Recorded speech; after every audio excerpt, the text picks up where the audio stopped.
ಇಸ್ಲಾಮಿನ ಬಗ್ಗೆ ಒಂದು ಒಲವು ತೋರಿಸಿ ಈ ಕಡೆ ಬಂದಿದ್ದೀರಿ, ಇದರ ಬಗ್ಗೆ ಮಾತಾಡ್ತಾ ಇದ್ದೀರಾ, ರಿಸರ್ಚ್ ಮಾಡ್ತಾ ಇದ್ದೀರಾ. ರಿಸರ್ಚ್ ಮಾಡಿದರಲ್ಲಿ ಒಂದಷ್ಟು ಹೇಳೋದಾದ್ರೆ ಯಾವ್ದನ್ನೆಲ್ಲ ಹೇಳಲಿಕ್ಕೆ ಇಷ್ಟಪಡ್ತೀರಿ ನೀವು? ಒಂದು ಚುಟ್ಟುಗಾಗಿ ಒಂದೊಂದು ಮಾತು ಹೇಳೋದಿದ್ರೆ ಯಾವ್ದರ ಬಗ್ಗೆ ಎಲ್ಲ ಹೇಳಕ್ಕೆ ತುಂಬಾ ಒಂದು ನಂಗೆ ಇದು ಇಷ್ಟ ಆಯ್ತು, ಇದನ್ನ ನಾನು ಫಾಲೋ ಮಾಡ್ತಾ ಇದ್ದೀನಿ ಅಂತ ಹೇಳೋದಾದ್ರೆ ಯಾವ್ದೆಲ್ಲ ನೀವು ಕಲ್ತ್ರಿ? ನೀರು ಕುಡಿಯುವಾಗ ಕುಳಿತುಕೊಂಡು 6 ಸುನ್ನತನ್ನು ಫಾಲೋ ಮಾಡಬೇಕು. ಓಕೆ, ಅದರಲ್ಲಿ ಹಲವಾರು ಬೆನಿಫಿಟ್ ಇದೆ. ಓಕೆ. ಯಾಕೆಂದ್ರೆ ನೀರನ್ನು ಬಲದ ಕೈಯಲ್ಲಿ ಹಿಡಿಕೊಳ್ಬೇಕು. ಯಾಕೆಂದ್ರೆ ಲೆಫ್ಟ್ ಅಲ್ಲಿ ಬ್ಯಾಲೆನ್ಸ್ ಇರಲ್ಲ ನಮ್ಗೆ, ಅದು ನೀರು ಚೆಲ್ಲುವ ಚಾನ್ಸಸ್ ಇರುತ್ತೆ, ಬಟ್ಟೆ ಒದ್ದೆ ಆಗುವ ಚಾನ್ಸಸ್ ಇರುತ್ತೆ. ಸೊ ಆ ಮರುಭೂಮಿಯಲ್ಲಿ ನೀರಿನ ಅಷ್ಟು ಬೆಲೆ ಇತ್ತು, ಆ ಟೈಮಲ್ಲಿ ಕೊರತೆ ಇರ್ತದೆ. ಹಾಗಾಗಿ ನೀರನ್ನು ಪೋಲ್ ಮಾಡಬಾರ್ದು, ಮೇನ್ ಉದ್ದೇಶ ಬಲಗೈಯಲ್ಲಿ ಇಟ್ಕೊಳ್ಬೇಕು. ಆಮೇಲೆ ನೋಡಿ ಕುಡಿಬೇಕು. ಅದರಲ್ಲಿ ಏನಾದ್ರು ಕಸ ಅಥವಾ ನೊಣ ಕ್ರಿಮಿಕೀಟ ಇದ್ರೆ ಗೊತ್ತಾಗ್ತದೆ. ಆಮೇಲೆ ಒಮ್ಮೆಲೆ ಕುಡಿಬಾರ್ದು. ಬಿಸ್ಮಿ ಹೇಳಿಕೊಳ್ಬೇಕು. ಬಿಸ್ಮಿ ಹೇಳುವಾಗ ನಾವು ರೆಸ್ಟ್ ಕೊಡ್ತೇವೆ, ಓಡಿ ಬಂದು ಅಥವಾ ಕುಡಿಬಾರ್ದು, ಅದು ಒಮ್ಮೊಮ್ಮೆ ಶ್ವಾಸಕೋಶಕ್ಕೆ ಹೋಗುವ ಚಾನ್ಸಸ್ ಇರುತ್ತೆ, ಅದಕ್ಕೆ ಬಿಸ್ಮಿ ಹೇಳ್ತಾರೆ. ಆಮೇಲೆ ಸಿಪ್ ಬೈ ಸಿಪ್ ಕುಡಿಬೇಕು. ಒಮ್ಮೆಲೆ ಕುಡಿಯುವಾಗ ನಾವು ಗಾಳಿಯೊಟ್ಟಿಗೆ ಶ್ವಾಸಕೋಶಕ್ಕೆ ಹೋಗುವ, ಆ ಟೈಮಲ್ಲಿ ಹಾಸ್ಪಿಟಲ್ ಎಲ್ಲ ಇರಲಿಲ್ಲ, precaution is better then cure ಅಂತ ಸಿಸ್ಟಮ್ ಅನ್ನು ಮಾಡಿದ್ದಾರೆ. ಸೊ ಆ ಸುನ್ನತ್. ಆಮೇಲೆ ನೈಟ್ ಹೊತ್ತು ಎಲ್ಲ ಪಾತ್ರೆಗಳನ್ನು ತೊಳೆದಿಡ್ಬೇಕು, ಅದು ಸುನ್ನತ್ ಅಂತ ಕೇಳಿದ್ರೆ. ಹಿಂದಿನ ಕಾಲದಲ್ಲಿ ವಾಶ್ ಬೇಸಿನ್ ಅಥವಾ ಡ್ರೈನೇಜ್ ಇರಲಿಲ್ಲ, ನಾವು ಮನೆ ಅಂಗಳದಲ್ಲಿ ಅಥವಾ ಹೊರಗಡೆ ಪಾತ್ರೆ ತಿಕ್ಕುವುದು. ಅದೇ ರಾತ್ರಿ ನಾವು ಕ್ಲೀನ್ ಮಾಡಿ ಇಟ್ಟರೆ ಈ ಜಿರಳೆ, ಆಮೇಲೆ ಹಲ್ಲಿ, ಲಿಸರ್ಡ್, ನೊಣ, ಕ್ರಿಮಿ ಕೀಟ ಎಲ್ಲ ಅದರ ಸ್ಮೆಲ್ಗೆ ಬರಲ್ಲ. ಯಾಕಂದ್ರೆ ಪಾತ್ರೆ ಕ್ಲೀನ್ ಆಗಿರ್ತದೆ, ಅಲ್ಲಿ ಇದ್ರೆ ಅಲ್ವಾ ಈ ಇಲಿ ಎಲ್ಲ ಬರುದು. ಈ ಇಲಿಗಳ ಜೊತೆ ಇಲಿ ಜ್ವರ ಬರ್ಬೋದು ಅಥವಾ ಬೇರೆ ಸಾಂಕ್ರಾಮಿಕ ರೋಗ ಬರ್ಬೋದು. ಅದು ಸಹ precaution is better than cure. ಅಂದ್ರೆ ಮುಂದೆ ಆಗುವ ಅನಾಹುತಗಳನ್ನು ತಪ್ಪಿಸ್ಲಿಕ್ಕೆ ಮೊದಲು ಹೇಳಿದ್ದು. ಆಮೇಲೆ ಕೈ ಬೆರಳನ್ನು ಎಲ್ಲ ಚೀಪ್ಬೇಕು. ಯಾಕೆಂದ್ರೆ ನಾವಿಲ್ಲ, ಯಾವುದು ಯಾವಾಗ ಊಟ ಮಾಡಿದ ಮೇಲೆ ಚೀಪ್ಬೇಕು. ಯಾಕೆಂದ್ರೆ ನಾವು ಫಸ್ಟ್ ಚೀಪಿದ್ರೆ ಅದೊಂದು ಪ್ರೀ ವಾಶ್ ತರ, ಫುಡ್ಡಿನ ತುಣುಕೆಲ್ಲ ಇರಲ್ಲ. ನಾವು ಕೈ ತೊಳಿದ್ರೆ ಅಲ್ಲಿ ಫುಡ್ಡಿನ ತುಣುಕೆಲ್ಲ ಕೆಳಗೆ ಬೀಳುದು ನಿಲ್ತದೆ. ಇಲ್ಲದ್ರೆ ಆ ಫುಡ್ ಎಲ್ಲ ಅಲ್ಲಿ ಬಿದ್ರೆ ಅಲ್ಲಿಗೂ ಇಲ್ಲಿ ಜಿರಳೆ ಅದೆಲ್ಲ ಬರ್ತದೆ ಹುಡ್ಕೊಂಡು ಆ ಸ್ಮೆಲ್ಲಿಗೆ. ಆಮೇಲೆ ಆ ಏರಿಯಾ ಸ್ಮೆಲ್ಲಿ ಸ್ಟಾರ್ಟ್ ಆಗ್ತದೆ. ಅದೇ ನಾವು ಚಂದ ಮಾಡಿ ಚೀಪಿದ್ರೆ, ವಾಶ್ ಮಾಡಿದ್ರೆ ಆಗ್ತದೆ, ಅಲ್ಲಿ ನೀರಲ್ಲಿ ಮತ್ತೆ ಕೈ ತೊಳಿದ್ರೆ ಅದು ಏನು ಎಫೆಕ್ಟ್ ಆಗಲ್ಲ. ಸೊ ಅದ್ರೂ ಬೆನಿಫಿಟ್ ಇದೆ. ಆಮೇಲೆ ಹಜ್ ಹೋದಾಗ ಕೇಶ ಮುಂಡನ ಮಾಡ್ತಾರೆ. ಇದು ನೀವು ಯಾರ ಹತ್ರ ಕೇಳಿದ್ರು ಆನ್ಸರ್ ಬೇರೆನೇ ಇರುತ್ತೆ, ಅದು ಸುನ್ನತ್ ಅಂತ ಹೇಳ್ತಾರೆ. ಬಟ್ ಹೆಚ್ಚಿನ ತೀರ್ಥಕ್ಷೇತ್ರಕ್ಕೆ ಹೋದಾಗ ಕೇಶ ಮುಂಡನ ಮಾಡ್ತಾರೆ, ಅಥವಾ ಅಪ್ಪ ಅಮ್ಮ ತೀರಿ ಹೋದಾಗ ನಮ್ಮಲ್ಲಿ ಕೇಶ ಮುಂಡನ ಮಾಡ್ತಾರೆ. ಅದಕ್ಕೆ ಒಂದು ರೀಸನ್ ಇದೆ. ಮೇನ್ ಆಗಿ ನಮ್ಗೆ ಅದು ರಿಮೈಂಡರ್. ಯಾಕಂದ್ರೆ ಫುಲ್ಲು ತಲೆ ಬೋಳಾಗಿರ್ತದೆ. ಆಗ ಎಲ್ಲರಿಗೂ ನಮ್ಮಲ್ಲಿ ನಾವು ಮೋಟಿವೇಟ್ ಮಾಡೋಣ, ನಾನು ಹಜ್ಜಿಗೆ ಹೋಗಿದ್ದೇನೆ, ತಪ್ಪು ಮಾಡಬಾರ್ದು. It is a reminder. ನಿಮ್ಗೆ ಆಗಾಗ ಎಚ್ಚರಿಸ್ತಾನೆ. ಮುಖ ತೊಳಿತೀರಿ, ತಲೆ ಕೈಗೆ ಹೋಗ್ತದೆ, ನಾನು ಹಜ್ಜಿಗೆ ಹೋಗಿದ್ದೇನೆ. ಸೊ ನಿಮ್ಮನ್ನು ಅದು ಧಾರ್ಮಿಕವಾಗಿ ಒಳ್ಳೆ ಕೆಲಸಗಳಿಗೆ ಪ್ರವೋಕ್ ಮಾಡ್ತದೆ. ನೀವು ಅದನ್ನೇ ಡೈಲಿ ಕೂದಲು ಬರುವವರೆಗೆ ನಿಮ್ಗೆ ಅದು ನೆನಪಿರ್ತದೆ. ಆಮೇಲೆ ನೀವು ಅಡಿಕ್ಟ್ ಆಗಿರ್ತೀರಿ. ಈಗ ನಾವು ಉಪವಾಸದಲ್ಲಿ ಹೇಗೆ ಒಳ್ಳೆ ವಿಷಯಗಳನ್ನು ಕಲ್ತ್ಕೊಂಡು ಅಡಿಕ್ಟ್ ಆಗ್ತೇವೆ, ಒಂದು ವಸ್ತುವನ್ನು ನಾವು 10 ದಿವಸ 12 ದಿವಸ ಅಥವಾ 25 ದಿವಸ 30 ದಿವಸ ಪ್ರಾಕ್ಟೀಸ್ ಮಾಡಿದ್ರೆ ನಾವು ಅಡಿಕ್ಟ್ ಆಗಿ ಬಿಡ್ತೀವಿ. ಈಗ ಚಹಾ ಕುಡಿದು ಹೇಗೆ ಅಡಿಕ್ಟ್, ಅದೇ ರೀತಿ ನಾವು ಉಮ್ರಾ ಅಂತ ಪವಿತ್ರ ಅಥವಾ ತೀರ್ಥಕ್ಷೇತ್ರಕ್ಕೆ ಹೋದಾಗ ನನ್ನಲ್ಲಿರುವ ಕೆಟ್ಟತನಗಳನ್ನು ಬಿಟ್ಟಿದ್ದೇನೆ, ಅದರ ಸಂಕೇತ. ಅದು ಕಾಶಿ ಇರಲಿ, ಧರ್ಮಸ್ಥಳ ಇರಲಿ ಅಥವಾ ಹಜ್ ಉಮ್ರಾ ಹೋದಾಗ ಆ ಕೇಶ ಮುಂಡನ ಮಾಡಿದಾಗ ಅವರಿಗೆ ಒಂದು ರಿಮೆಂಬರ್, ಅಲ್ಡ್ರಮ್, ನೀನು ಈ ಪವಿತ್ರ ಕ್ಷೇತ್ರಕ್ಕೆ ಹೋಗಿದ್ದಿ, ನಿನ್ನ ಕೆಟ್ಟತನಗಳನ್ನು ಬಿಟ್ಟಿದ್ದೀಯಾ, ಅದರ ಸಂಕೇತವಾಗಿ ಕೂದಲು ಬಿಟ್ಟು ಬರ್ತೇವೆ. ಸೊ ನಮ್ಗೆ ಅದು ಪ್ರತಿ ಸರ್ತಿ ಕೂದಲು ಬರುವವರೆಗೆ ನೆನಪಾಗ್ತಾ ಇರ್ತದೆ, ನಾನು ಡಿಫ್ರೆಂಟ್, ಇಂಥ ಕ್ಷೇತ್ರಕ್ಕೆ ಹೋಗಿದ್ದೇನೆ, ನಾನು ತಪ್ಪು ಮಾಡಬಾರ್ದು. ಅಥವಾ ತೀರಿ ಹೋದಾಗಲೂ ಹಾಗೆ. ಯಾಕಂದ್ರೆ ಅಲ್ಲಿ ರಿಮೈಂಡರ್ ಅಂತ ಹೇಳಿದ್ರೆ ಇನ್ನೊಬ್ರು ನೋಯಿಸಲ್ಲ, ಇವನ ಮನೆಯಲ್ಲಿ ಸಾವಾಗಿದೆ.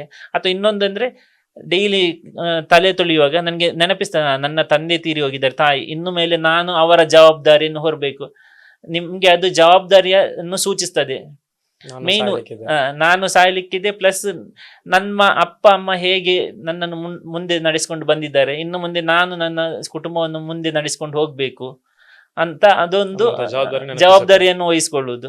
ಡೈಲಿ ನೆನಪಾಗ್ತದೆ ನಮ್ಗೆ, ನಾನು ಇನ್ನು ಸರಿ ರಸ್ತೆಯಲ್ಲಿ ಇರ್ಬೇಕು, ಮಕ್ಕಳಾಟಿಕೆ ಮಾಡಬಾರ್ದು, ನನ್ನ ತಂದೆಯ ಸ್ಥಾನವನ್ನು ವಹಿಸ್ಕೊಳ್ಬೇಕು, ತಂದೆ ಮಾಡಿದ ಒಳ್ಳೆ ಕೆಲಸಗಳನ್ನು ನಾನು ಜವಾಬ್ದಾರಿ ಹೊರಬೇಕಂತ. ಅದೇ ರೀತಿ ಹಜ್ಜಲ್ಲೂ ನನ್ನ ಅನಿಸಿಕೆ ಅದೇ ರೀತಿ. ಯಾಕೆಂದ್ರೆ ಅವರು ಅಲ್ಲಿ ಅವರ ನಫ್ಸನ್ನು ಬಿಟ್ಟು ನಾನು ಪವಿತ್ರ ಮಾಡಿದ್ದೇನೆ, ದೇವರ ದಾರಿಯಲ್ಲಿ, ಅಲ್ಲಾಹನ ದಾರಿಯಲ್ಲಿ ಇರ್ತೇನೆ ಅನ್ನೋದರ ಬಗ್ಗೆ ಅದು ರಿಮೈಂಡರ್ ಅದು. ಆಮೇಲೆ ಬಟ್ಟೆ ಗಂಟಿನ ಕೆಳಗೆ ಇರಬಾರ್ದು. ಯಾಕೆಂದ್ರೆ ಪ್ರವಾದಿಯವರು ಇದ್ದದ್ದು ಮರುಭೂಮಿ. ನೀವು ಮರಳಲ್ಲಿ ನಡೀರಿ, ಕಾಲು ಕೆಳಗೆ ಹೋಗ್ತದೆ ಆದಷ್ಟು. ಬಟ್ಟೆ ಉದ್ದ ಇದ್ರೆ ಏನಾಗ್ತದೆ, ತುಂಬಾ ಉದ್ದ ಇದ್ರೆ ಆ ಕೊಳೆ ಎಲ್ಲ ಬಟ್ಟೆಗೆ ಹಿಡಿತದೆ, ಅಲ್ಲಿ ನೀರಿಲ್ಲ, ಸೊ ನೀರು ಉಳಿತದೆ ಒಂದನೇದಾಗಿ. ಆಮೇಲೆ ಬಟ್ಟೆ ಒಗೆಯುವವರಿಗೆ ಕಷ್ಟ ಇಲ್ಲ. ಈಗ ನಮ್ಮ ಪ್ಯಾಂಟಲ್ಲಿ ನಿಮ್ಮ ಪ್ಯಾಂಟಲ್ಲಿ ಕೊಳೆ ಆದ್ರೆ ತಾಯಿ ಬೈತಾರೆ, ಎಲ್ಲೆಲ್ಲ ಸುತ್ತ ಎಷ್ಟು ಕಾಲಲ್ಲಿ ಕೊಳೆ, ಯಾರು ತಿಕ್ಕುವುದು, ಬೇಗ ಮದುವೆ ಆಗಂತ. ಸೊ ಅದೇ ರೀತಿ ಕೊಳೆ ಆಗಲ್ಲ. ಇನ್ನೊಂದಂದ್ರೆ ಬಟ್ಟೆ ಉದ್ದ ಇದ್ರೆ ನಾವು ನಡೆಯುವಾಗ ಕಾಲ್ ಕಟ್ತದೆ, ಬೀಳುವ ಚಾನ್ಸಸ್ ಇರ್ತದೆ. ಅದೇ ಬಟ್ಟೆ ಮೇಲೆ ಇದ್ರೆ ಕಾಲ್ ಕಟ್ಟಿ ಬೀಳುವುದಿಲ್ಲ, ನಾವು ಆರಾಮ್ಸೆ ವಾಕಿಂಗ್ ಮಾಡ್ಬೋದು. ಸೊ ಅದ್ರ ಹಿಂದಿನ ಇವನ್ ನಮಾಜ್ ಮಾಡುದು ಹಾಗೆ, ನೀವು ನಮಾಜ್ ಮಾಡುದ್ರಿಂದ ತುಂಬಾ ಬೆನಿಫಿಟ್ ಇದೆ. ಒಂದನೇದಾಗಿ ಸ್ಟ್ರೈಟ್ ನಿಲ್ತೀರಿ, ಸೊ ಆಗ ಸ್ಪೈನಲ್ ಕಾರ್ಡ್ ಎಲ್ಲ ಅಲೈನ್ಮೆಂಟ್ ಕರೆಕ್ಟ್ ಆಗ್ತದೆ. ಆಮೇಲೆ ರುಕ್ಕಿಗೆ ಹೋಗ್ತೀರಿ, ಅದು 90% ಸ್ಪೈನಲ್ ಕಾರ್ಡ್ ಎಲ್ಲ ಸ್ಟ್ರೆಚ್ ಆಗಿ ರಿಲೀಸ್ ಆಗ್ತದೆ, ಸ್ನಾಯು ಎಲ್ಲ. ಸೊ ಅದು ಬೆನಿಫಿಟ್ ಇದೆ. ಪ್ಲಸ್ ಸುಜುದ್ಗೆ ಹೋಗ್ತೀರಿ, ತಲೆ ಕೆಳಗೆ ಹೋಗ್ತದೆ, ಆಗ ಸೆರೆಬ್ರಲ್ ಬ್ಲಡ್ ಸರ್ಕ್ಯುಲೇಷನ್ ಜಾಸ್ತಿ ಆಗತ್ತೆ, ಆಕ್ಸಿಜನ್ ಸಪ್ಲೈ ಜಾಸ್ತಿ ಆಗತ್ತೆ, ಪ್ಲಸ್ ಪಾಸಿಟಿವ್ ಎನರ್ಜಿ ಬರುತ್ತೆ, ಸ್ಟ್ರೆಸ್ ಆಂಗ್ಸೈಟಿ ಕಡಿಮೆ ಆಗ್ತದೆ. ಸೊ ಪ್ರತಿಯೊಂದರಲ್ಲೂ ಒಂದೊಂದು ಸೈಂಟಿಫಿಕ್ ರೀಸನ್ ಇರ್ತದೆ, ಅದರ ಬಗ್ಗೆ ನಾವು ಕಲಿಬೇಕು. ರಿಸರ್ಚ್ ಮಾಡಿದಿರಿ ನೀವು? ಇನ್ನು ಮಾಡ್ತಾ ಇದ್ದೇನೆ, ಜಸ್ಟ್ ಸ್ಟಾರ್ಟಿಂಗ್ ಅಲ್ಲಿ ಇದ್ದೇನೆ. ಅದು ಮುಗಿಲಿಕ್ಕಿಲ್ಲ, ಅಷ್ಟು ಡೈಲಿ ಒಂದೊಂದೇ ಪಾಯಿಂಟ್ ಸಿಗ್ತಾ ಇರ್ತದೆ. ಯಾರಾದ್ರೂ ಫ್ರೆಂಡ್ಸ್ ಮಾತಾಡುವಾಗ ಯಾಕೆ ಆಗಿರ್ಬೋದು, ಯಾಕೆ ಅವರು ಇದು ಹೇಳಿದ್ರು, ಒಬ್ಬರು ಒಂದು ಫ್ರೆಂಡ್ ಹೇಳ್ತಾರೆ ಸುನ್ನತ್ ಅಂತ, ಅದ್ರನ್ನ ನಾನು ಮತ್ತೆ ಕುತ್ಕೊಂಡು 1-2 ದಿವಸ ಥಿಂಕ್ ಮಾಡ್ತೇನೆ ಯಾಕೆ ಆಗಿರ್ಬೋದು, ಬೇರೆ ಬೇರೆ ಸ್ಕಾಲರ್ಸಿನ ಒಪಿನಿಯನ್ಸ್ ನೋಡ್ತೇನೆ, ಆಮೇಲೆ ನನ್ನ ಡಿಸಿಷನ್ ನಾನು ಇದು ಮಾಡ್ತೇನೆ. ಭಗವದ್ಗೀತೆ ಎಲ್ಲ ಓದಿದ್ದೀರಾ? ಭಗವದ್ಗೀತೆ ಜಾಸ್ತಿ ನೋಡಿಲ್ಲ, ನಾನು ಜಾಸ್ತಿ ವೇದಾಸ್ ಮತ್ತೆ ಉಪನಿಷತ್ ನೋಡುದು, ನನ್ಗೆ ಅದು ಇಷ್ಟ.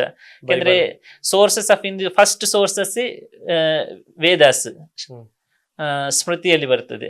ಬೈಬಲ್ ಓದಿದ್ದೀರಾ? ಬೈಬಲ್ ಓದಿದ್ದೇನೆ. ಕುರಾನ್ ಜಾಸ್ತಿ ನೋಡಿಲ್ಲ, ಸ್ವಲ್ಪ ಸ್ವಲ್ಪ ಯಾವ ಪಾಯಿಂಟ್ ಬೇಕು ಅಲ್ಲಿ ನೋಡ್ತಾ ಹೋಗ್ತೇನೆ ನಾನು. ಅರಬಿಕ್ ಅಕ್ಷರ ಕಲ್ತಿದ್ದೀರಾ ಅಥವಾ ಕನ್ನಡ ತರ್ಜುಮೆ ನೋಡ್ತಾ ಇದ್ದೀರಾ? ಕನ್ನಡ ತರ್ಜುಮೆ ಓದ್ತೇನೆ, ಇಂಗ್ಲಿಷ್ ತರ್ಜುಮೆ ಓದ್ತೇನೆ, ಅರಬಿಕ್ ಜಸ್ಟ್ ಕೆಲವೊಂದು ವರ್ಡ್ ಗಳನ್ನು ಕಲಿತಿದ್ದೇನೆ ಈಗ ನೋಡಿ ನೋಡಿ ನೋಡಿ. ಯಾವ್ದಾದ್ರು ಆಯತ್ ಕಲ್ತಿದ್ದೀರಾ? ಆಯತ್ ಬರ್ತದೆ, ಫಾತಿಯ ಬರ್ತದೆ. ಹೇಳಿ ನೋಡೋಣ. ಬಿಸ್ಮಿಲ್ಲಾಹಿರ್ ರಹಮಾನಿರ್ ರಹೀಮ್, ಅಲ್ಹಮ್ದುಲಿಲ್ಲಾಹಿ ರಬ್ಬಿಲ್ ಆಲಮೀನ್, ಅರ್ ರಹಮಾನಿರ್ ರಹೀಮ್, ಮಾಲಿಕಿ ಯೌಮಿದ್ದೀನ್, ಇಯ್ಯಾಕ ನಬ್ದು ಇಯ್ಯಾಕ ನಸ್ತಯೀನ್, ಇಹ್ದಿನಸ್ ಸಿರಾತಲ್ ಮುಸ್ತಕಿಮ್, ಸಿರಾತಲ್ ಲದೀನ ಅನ್ಅಮ್ತ ಅಲೈಹಿಮ್, ಗೈರುಲ್ ಮಗ್ದೂಬಿ ಅಲೈಹಿಮ್ ವಲದ್ದಾಲಿನ್, ಆಮೀನ್. ಯಾರು ಕಳಿಸ್ಕೊಟ್ರು? ಇದು ನಾನೇ ನಾನೇ ಯೂಟ್ಯೂಬ್ ನೋಡ್ಕೊಂಡು, ಯೂಟ್ಯೂಬ್, ಆಮೇಲೆ ಚಾಟ್ GPT. ನಾನು ಯಾರನ್ನು ಯಾವ ಕ್ವಶನ್ ಬೇರೆ ಅವಲಂಬಿತ ಆಗಿಲ್ಲ, ಅಥವಾ ನನ್ನ ವೇದಾಸ್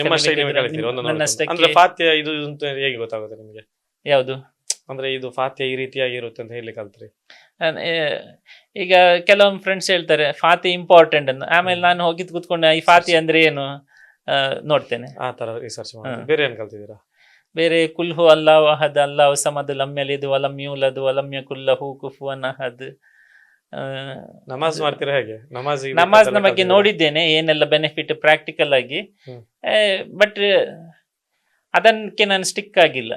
ನನ್ಗೆ ಗೊತ್ತು ಹೇಗೆ ಮಾಡೋದು, ಅದರಲ್ಲಿ ಏನೆಲ್ಲ ಸ್ಟೆಪ್ಸ್ ಇದೆ. ಯಾಕೆಂದ್ರೆ ನನಗೆ ರಿಸರ್ಚ್ ಮಾಡ್ಬೇಕಾದ್ರೆ ಎಲ್ಲವನ್ನು ನಾನು ಈಗ ಫುಡ್ ಹೋಟೆಲಲ್ಲಿ ನೀವು ಫುಡ್ ಮಾಡಿದ್ರೆ ನಾಳೆ ಎಲ್ಲ ಫುಡ್ ಟೇಸ್ಟ್ ಮಾಡಿದ್ರೆ ಮಾತ್ರ ಕಸ್ಟಮರ್ಗೆ ಕೊಡ್ಬೋದು. ಸೊ ನಾನು ಹೇಳುವಾಗ ಇನ್ನೊಬ್ಬರಿಗೆ ನಾನು ಅದನ್ನು ಪ್ರಾಕ್ಟಿಕಲ್ ಆಗಿ ಮಾಡಿದ್ರೆ ಮಾತ್ರ ನನಗೆ ಅದರ ಎಕ್ಸಾಕ್ಟ್ ರಿಸರ್ಚ್ ಮಾಡ್ಲಿಕ್ಕೆ ಆಗೋದು.